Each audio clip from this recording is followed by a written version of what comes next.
cannot leave you, so it breaks my heart to go. Something tells me I am needed at the front to fight for the poor. See the boys in blue are marching, and I can no longer stay. Once I hear the bugle calling, goodbye, darling, goodbye. Player number 29, Tom Lee.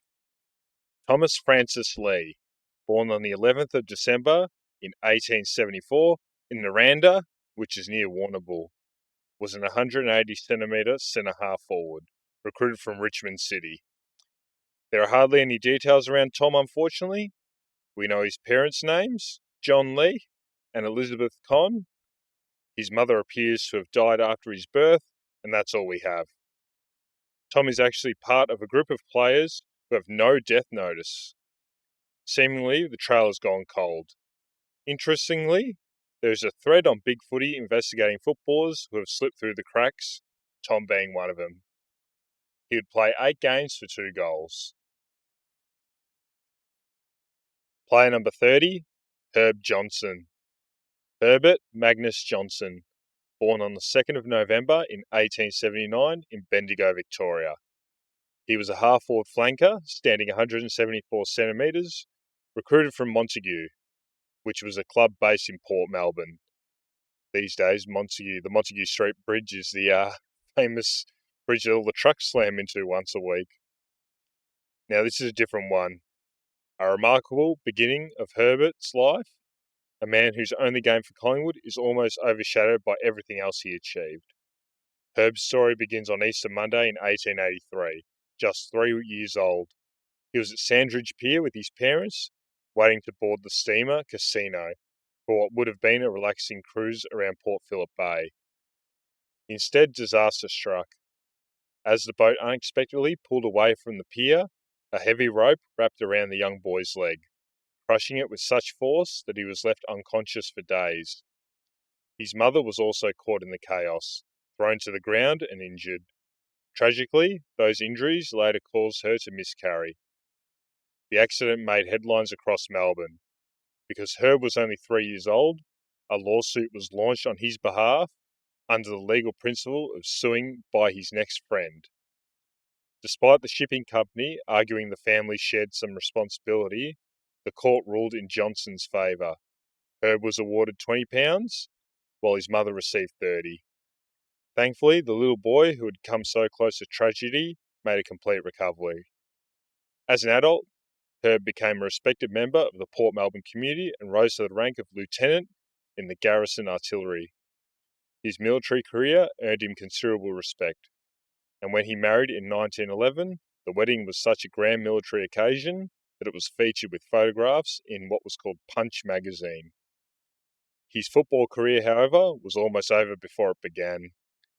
After impressing with the local Montague Football Club, Johnson earned a place at Collingwood during the very first VFL season in 1897.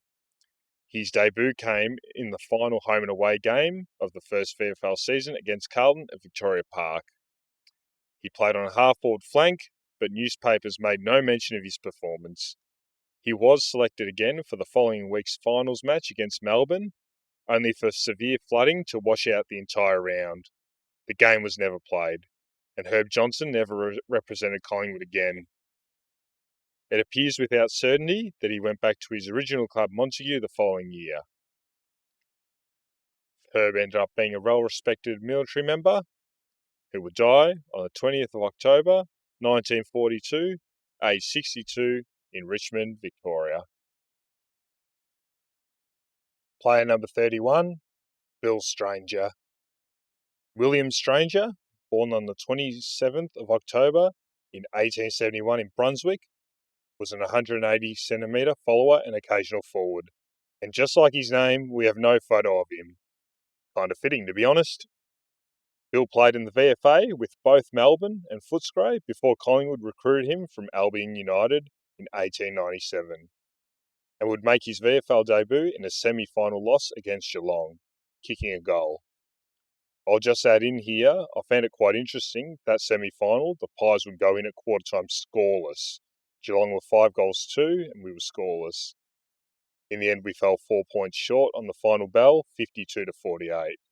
We were dreadfully inaccurate, kicking 6 goals 12 to Geelong's 8 goals 4. The reason I say this is because, unfortunately, there isn't much else about Bill's history. Another man hopefully not lost to time. We do know that he passed away on the 26th of February in 1945, aged 73, in Parkville, Victoria. Player number 32 is George Cowell. Hope I'm saying that right.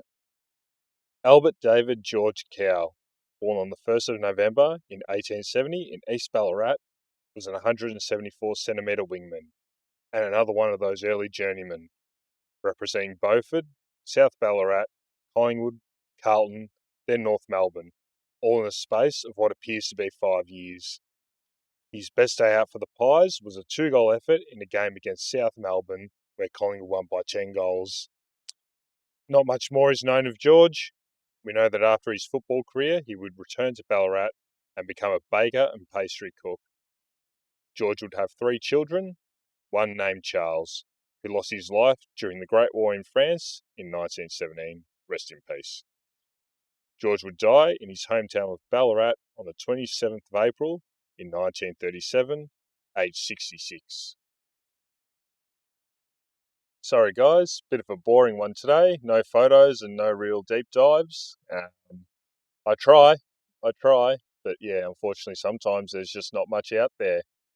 We'll see you on the next one. Thank you for tuning in.